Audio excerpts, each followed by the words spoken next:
औज़ुबिल्लाहिमिनश्शैतानिर्रजीम बिस्मिल्लाहिर्रहमानिर्रहीम। Dear students, अस्सलाम वालेकुम वरहमतुल्लाह। क्या हाल है आपके? खैरियत से हैं? आज हम स्टार्ट करने जा रहे हैं फ़िज़िक्स 9th का यूनिट नंबर 6 वर्क और एनर्जी। ये लेक्चर हम उर्दू मीडियम में क्रिएट कर रहे हैं। ये 9th के जो लेक्चर हमने उर्दू मीडियम में बनाए हैं। तो स्टार्ट करते हैं लेक्चर स्टार्ट करने से पहले आपसे रिक्वेस्ट है कि चैनल को सब्सक्राइब करें, वीडियो को लाइक करें, अगर आपको पसंद आए तो दोस्तों के साथ शेयर करें। चैप्टर का नाम है यूनिट 6 और वर्क और एनर्जी। Work and energy. सबसे पहले हम स्टार्ट करते हैं वर्क की हमारी डेफिनेशन। वर्क क्या होता है जी? साइंस के मुताबिक, फ़िज़िक्स के मुताबिक वर्क इस सूरत में होगा जब कोई फोर्स किसी जिस्म पर अमल करे और वो जिस्म कुछ फासला फोर्स की सीमत में तय करे। यानी कि हमारे पास दो सूरतें हैं। वर्क की कंडीशंस हैं कि अगर कोई फोर्स जो है वो जिस्म पे अमल करे और वो जिस्म जो है फोर्स की सीमत में फ़ासला तय करे तो वर्क डन होगा हमारे पास। अगर कोई बंदा है वो वज़न उठा के अपनी जगह पे खड़ा रहता है और मूव नहीं करता तो फिज़िक्स के मुताबिक उसने कोई वर्क डन नहीं किया। तो फिज़िक्स के मुताबिक वर्क डन के लिए ज़रूरी है कि फ़ोर्स लगे किसी बॉडी के ऊपर और वो फोर्स की डायरेक्शन में जो है कुछ डिस्प्लेसमेंट कवर करे या कुछ फासला तय करे। अच्छा जी, वर्क एक स्केलर मिकदार है, इसके लिए कोई डायरेक्शन फ़िक्स नहीं होती, किसी भी डायरेक्शन में वर्क हो सकता है, तो इसलिए वर्क एक स्केलर मिकदार है। वर्क का इन्हिसार तीन चीज़ों पे है। वर्क तीन चीज़ों पे डिपेंड करता है। नंबर 1 फोर्स जो है वो ज़रूरी है वर्क डन के लिए। नंबर 2 जिस्म का डिस्प्लेसमेंट। अगर बॉडी के ऊपर फोर्स लगती है तो फोर्स की डायरेक्शन में बॉडी का डिस्प्लेसमेंट कवर करना ज़रूरी है। नंबर 3 फोर्स और जिस्म के दरमियान ज़ाविया, यानी कि किसी ना किसी एंगल के ऊपर वो फोर्स बॉडी के ऊपर अमल करती है। ये तीन चीज़ें हैं जो वर्क के लिए कि जिनके ऊपर वर्क डिपेंड करता है। उसके बाद अगर हम हिसाबी तरीक़ा से देखें तो वर्क W जो है फोर्स F और फोर्स की सीमत में डिस्प्लेसमेंट S का हासिल ज़रब है। वर्क W F और फोर्स की सीमत में डिस्प्लेसमेंट S का हासिल ज़रब है, यानी W = FS। अगर फोर्स F सतह के साथ थीटा ज़ाविया बना रही हो तो फिर क्या होता है जी? फोर्स के अमूदी कंपोनेंट्स होते हैं Fx और Fy होंगे। जो Fx है हमारे पास वो F cos थीटा के इक्वल होगा और Fy जो है F sin थीटा के इक्वल होगा। ये हमने रेजोल्यूशन ऑफ फोर्सेस वाला जो चैप्टर था उसके अंदर ये चीज़ें हमने डिस्कस की थी, तो इनसे आप पहले ही फेमिलियर हैं, इनको एक्सप्लेन करने की ज़्यादा ज़रूरत नहीं है। अब जो अमूदी कंपोनेंट्स हैं उसके बारे में आप जानते हैं कि फ़ोर्स के जो कंपोनेंट हैं वो किस तरह हम उनको एक फ़ोर्स को उसके परपेंडिकुलर कंपोनेंट्स में या अमूदी कंपोनेंट्स में हम डिवाइड करते हैं। जब फोर्स और डिस्प्लेसमेंट पैरेलल नहीं होते तो फोर्स का x कंपोनेंट Fx जिस्म को हरकत में लाता है। तो W = Fx होगा, तो फिर W आपके पास Fx की जगह आप लगाएंगे F cos थीटा, तो ये आपका वर्क डन फिर क्या बनेगा? Fs cos theta. तो वर्क का ऐसा यूनिट जूल है। एक जूल वो वर्क है जो 1 न्यूटन फोर्स अपनी सीमत में 1 मीटर तक किसी जिस्म को हरकत करने में करती है। यानी 1 न्यूटन फोर्स लगे और 1 मीटर का जो डिस्टेंस है वो कवर होगा, तो जो वर्क डन है वो 1 जूल होगा। यानी 1 जूल = 1 न्यूटन × 1 मीटर। नेक्स्ट जी हमारे पास है एनर्जी। किसी जिस्म के वर्क करने की सलाहियत को एनर्जी कहते हैं। अच्छा, कोई बॉडी जितनी उसके अंदर एनर्जी है वो उतना ज़्यादा वर्क कर सकता है। इसके एग्जांपल आप ले लें कि अगर आपने एक जो किसी रेड़े के आगे जो घोड़ा बंद लगाया हुआ है, अगर वो कमज़ोर सा है तो कम वज़न को खींच सकेगा, और अगर वो ताकतवर है तो वो ज़्यादा वज़न को खींच सकेगा। इसी तरह अगर कोई बंदा ज़्यादा एनर्जेटिक है, उसके अंदर ज़्यादा एनर्जी है, तो वो सारा दिन भी काम करता रहे, नहीं थकता। और एक कमज़ोर आदमी जो है वो थोड़ा सा काम करने से भी थक जाता है। तो क्योंकि उसकी बॉडी के अंदर जो एनर्जी की सलाहियत, काम करने की सलाहियत है, वो मुख्तलिफ होती है, और कमज़ोर बंदे के अंदर कम एनर्जी होती है, लिहाजा वो कम वर्क करने की सलाहियत रखता है। तो एनर्जी फिर क्या होती है? एनर्जी जी किसी जिस्म के वर्क करने की सलाहियत, कैपेबिलिटी को हम एनर्जी कहते हैं, काइनेटिक एनर्जी। तो किसी जिस्म में मोशन की मोशन यानी हरकत के बायस पाए जाने वाली जो एनर्जी है, काइनेटिक एनर्जी कहलाती है। किसी जिस्म की मोशन यानी हरकत के बायस पाए जाने वाली एनर्जी को काइनेटिक एनर्जी कहते हैं। तो फिर काइनेटिक एनर्जी क्या हुई? काइनेटिक एनर्जी किसी जिस्म में उसकी हरकत की वजह से जो एनर्जी है, उसको हम काइनेटिक एनर्जी कहते हैं। तो जिस्म की काइनेटिक एनर्जी क्या किसके इक्वल होगी जी? मोशन की वजह से जिस्म का किया गया वर्क, हरकत की वजह से जो काम किया जाएगा, उसको हम कहेंगे काइनेटिक एनर्जी के इक्वल होगा। Kinetic energy is equal to F S, यानी वो वर्क डन जो मोशन की वजह से किया गया, उसको हम कहेंगे that is equal to kinetic energy. तो अगर हमारे पास एक बॉडी वी आई वेलोसिटी से मूव कर रहा है, और थोड़ी देर बाद वो उसको मूव करके हम छोड़ देते हैं और वो रुक जाता है, तो उसकी V F is equal to zero होगी। तो उसके ऊपर जो फोर्स है वो एम ए लगेगी। तो चूँकि वो थोड़ी देर बाद फ्रिक्शन की वजह से रुक जाता है, इसलिए उसका एक्सेलरेशन नेगेटिव होगा।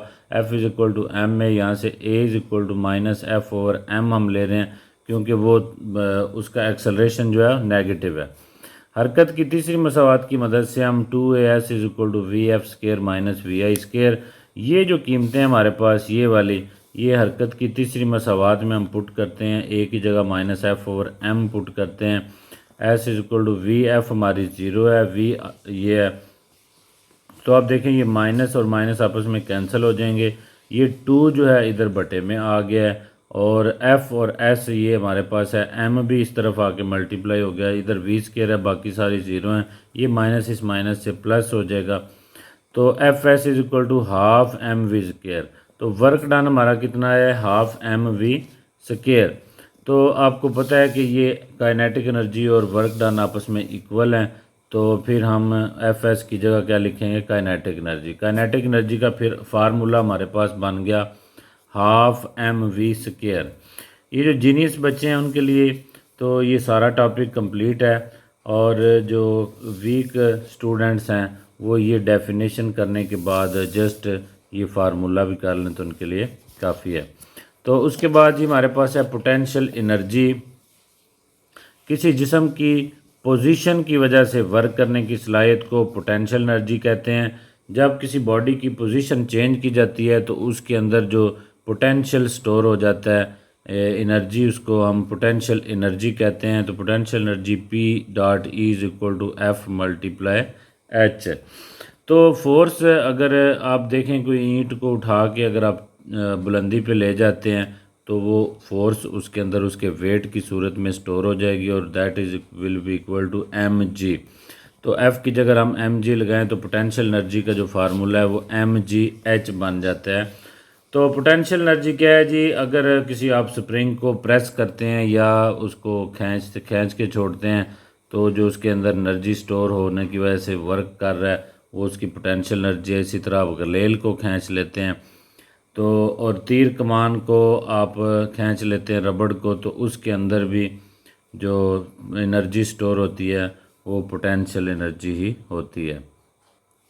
नेक्स्ट जी हमारे पास एनर्जी की अक़साम है, फॉर्म्स ऑफ एनर्जी हैं। ये बड़ी इंपॉर्टेंट है, हम इसको स्टार्ट करने जा रहे हैं। Mechanical energy.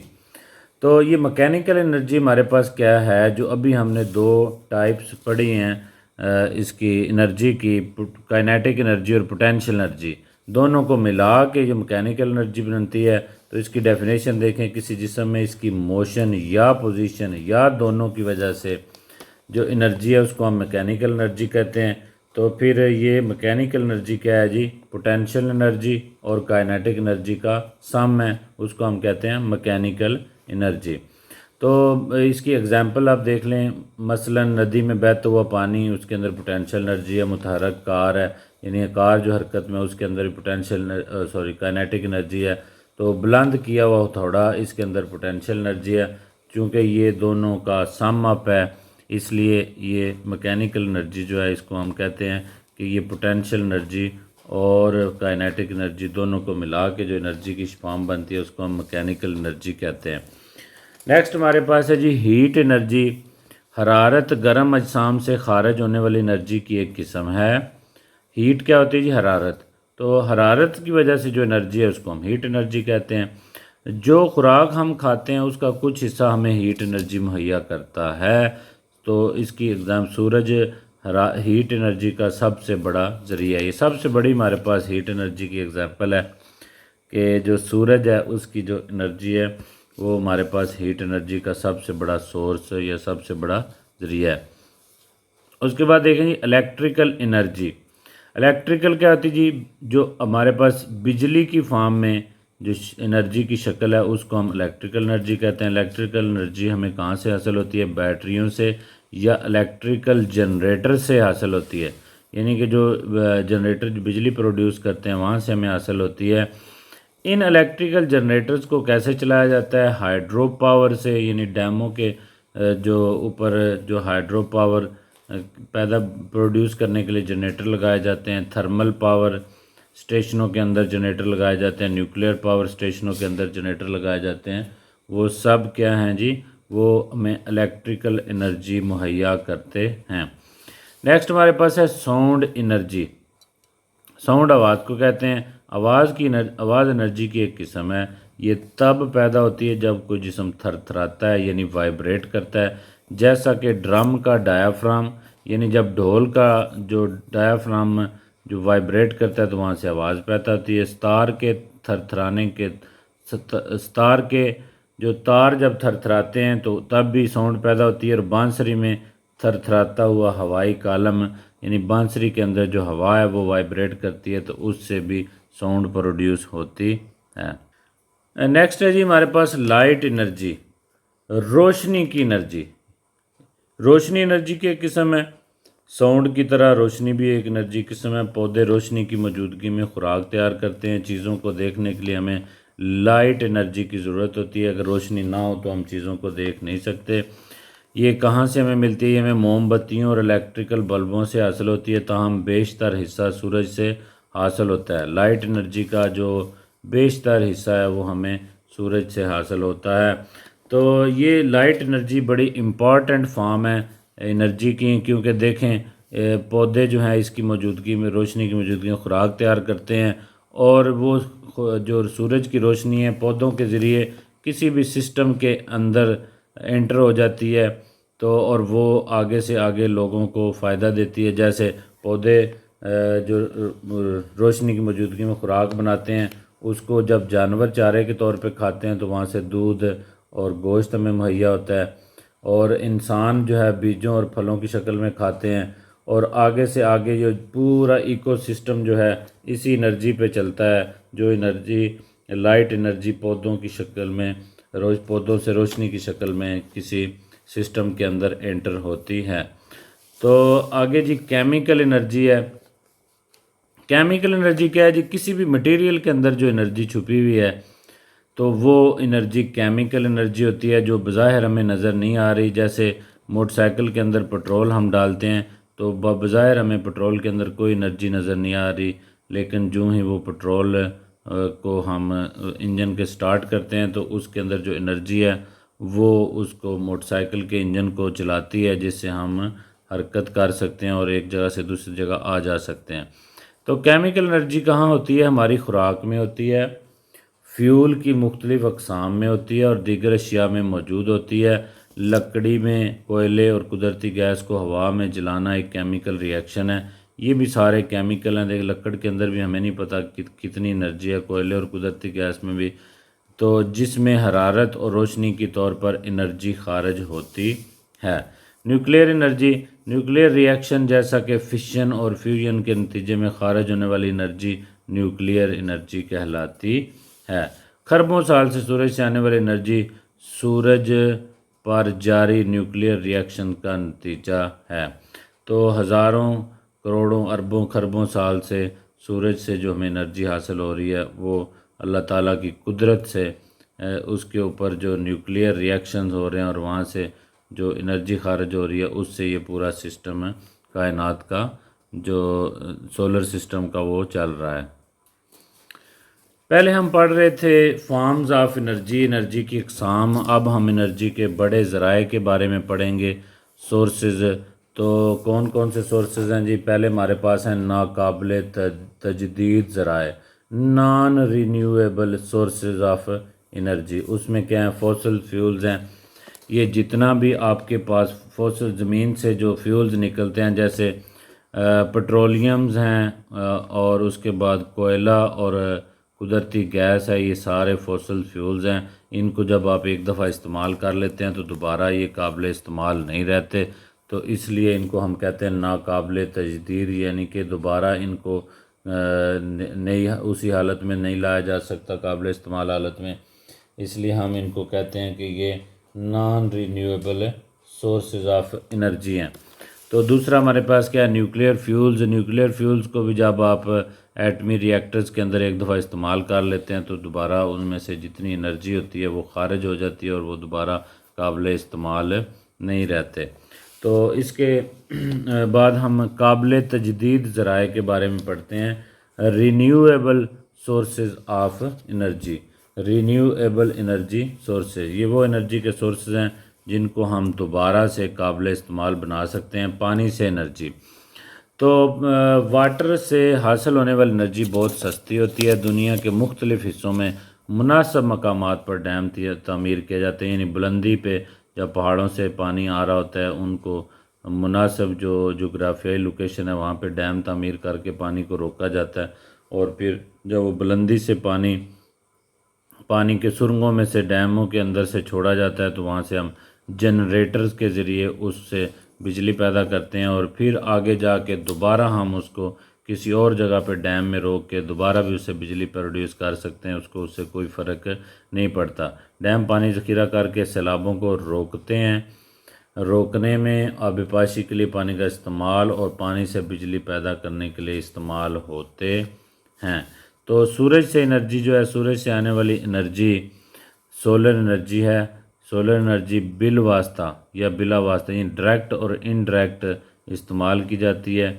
डायरेक्ट हम इससे सनलाइट लेते हैं और इनडायरेक्ट जो है पौधे इसको से खुराक बनाते हैं, वो हम बाद में इस्तेमाल करते हैं। सूरज की शुआएं ज़मीन पर ज़िंदगी का हतमी ज़रिया हैं। हम तमाम किस्म की ग़ज़ा और फ्यूल्स के लिए सूरज पर इन्हसार करते हैं। जितनी भी खुराक है वो सूरज की रोशनी की मौजूदगी में तैयार होती है, इसलिए सूरज की जो एनर्जी है उसको आप नई शक्ल दे के दोबारा इस मुकाबले इस्तेमाल बना सकते हैं। नेक्स्ट है जी solar house heating. Solar energy का इस्तेमाल नया नहीं है, ताहम इसका घरों और दफातर के अलावा कमर्शियल इंडस्ट्रियल इस्तेमाल इंतहाई नया है।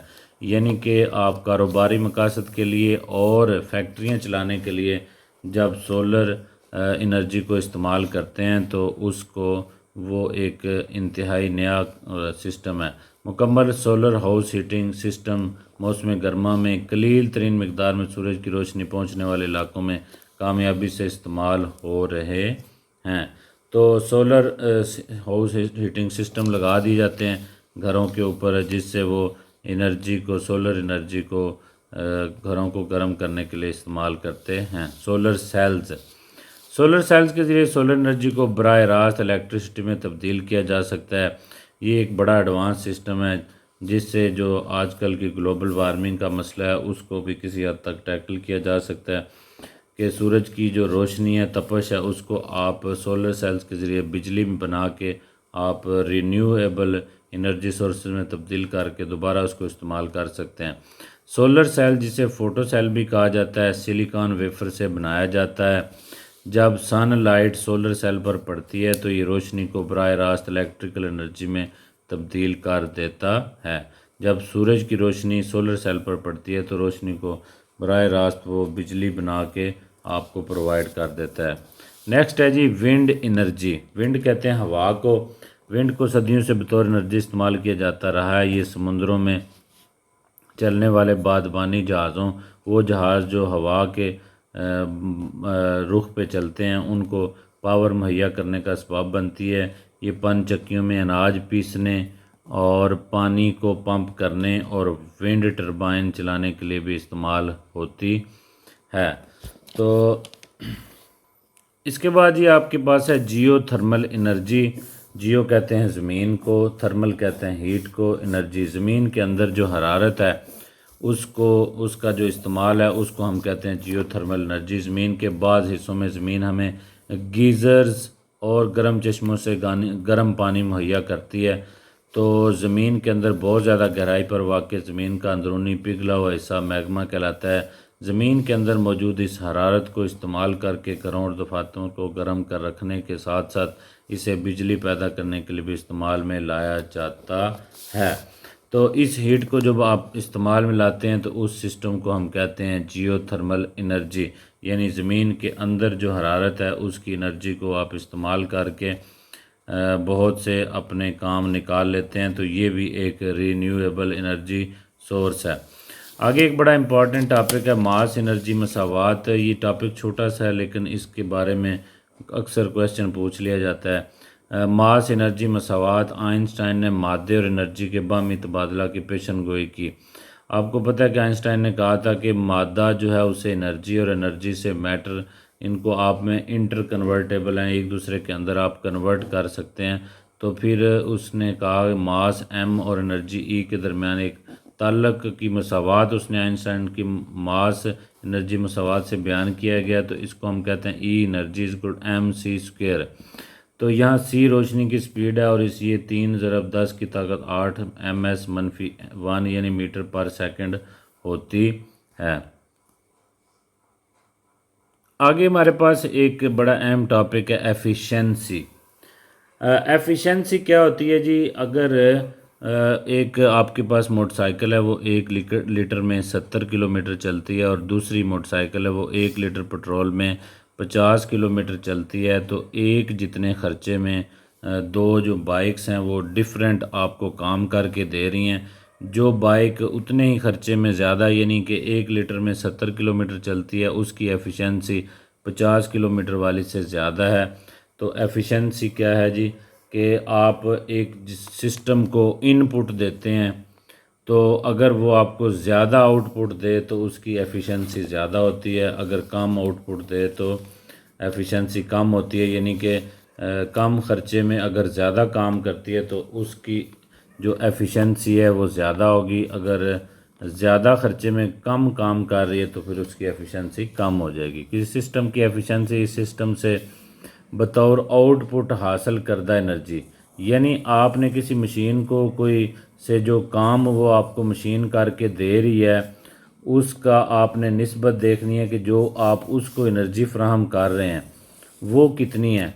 उस हिसाब से अगर मैंने जैसे आपको मोटरसाइकिल की एग्जांपल दी है कि अगर आपको आउटपुट की आपने इनपुट के साथ लेनी है निस्बत, तो अगर वो ज़्यादा काम करती है तो उसकी एफिशिएंसी ज़्यादा है, अगर इनपुट ज़्यादा ले रही है तो उसकी एफिशिएंसी कम हो जाएगी। तो फ़ीसद एफिशिएंसी जो है वो क्या होती है? इधर आपने परसेंटेज लगा दी, ऊपर वाले फार्मूले को सेम ही है, इधर परसेंटेज लगा दी और इधर 100 लगा दिया। तो परसेंटेज एफिशिएंसी यानी फ़ीसद एफिशिएंसी निकालनी हो तो आउटपुट की मतलूबा शक्ल को तकसीम करेंगे कुल इनपुट एनर्जी से, तो हमारे पास ज़रब 100 करेंगे, ये फ़ीसद एफिशिएंसी आ जाएगी। तो एफिशिएंसी को दोबारा आप देख लें कि क्या है एफिशिएंसी? आउटपुट की मतलूबा शक्ल, यानी कि जो मशीन आपको काम करके दे रही है उसको आपने जो एनर्जी उसको फ्राहम की थी उससे आप उसकी निस्बत ले रहे हैं, उसको तकसीम कर रहे हैं, तो वो उसकी मशीन की एफिशिएंसी आ जाएगी। तो नेक्स्ट हमारे पास ये बड़ा अच्छा सादा सा और आसान सा टॉपिक है, लेकिन पेपर में ज़रूर आती है, इसकी कोई ना कोई शक्ल कोई ना कोई फॉर्म ये पेपर में ज़रूर आती है। इसकी ये पावर है जी। पावर क्या होती है? वर्क करने की शरह को पावर कहते हैं। तो अगर आप वर्क को देखें वर्क करने की शरह, जहाँ पे भी शरह का लफ्ज़ आता है तो आप ये बात ज़हन में रखें। तो 99% वो चीज़ जो है वो टाइम से डिवाइड हो रही होती है। तो वर्क करने की शरह यानी वर्क को हम देख रहे हैं टाइम के लिहाज से कि कितने टाइम में कितना काम हो रहा है, तो वो उसकी किसी जो मशीन है या कोई बॉडी है उसकी हमें वो पावर के बारे में बताएगा। अगर कम वक्त में वो ज़्यादा काम कर रहा है तो उसकी पावर ज़्यादा है, और अगर वो ज़्यादा वक्त लगा के थोड़ा काम कर रहा है तो उसकी पावर कम होगी। चूँकि वर्क एक स्केलर मकदार है और ये वर्क को डिवाइड करने से हमारे पावर मिल रही है। वर्क स्केलर है तो पावर भी एक स्केलर मकदार है। पावर का ऐसा यूनिट वाट है, तो वाट को हम डब्ल्यू से ज़ाहिर करते हैं। तो 1 वाट हमारे पास पावर कितनी होगी जी?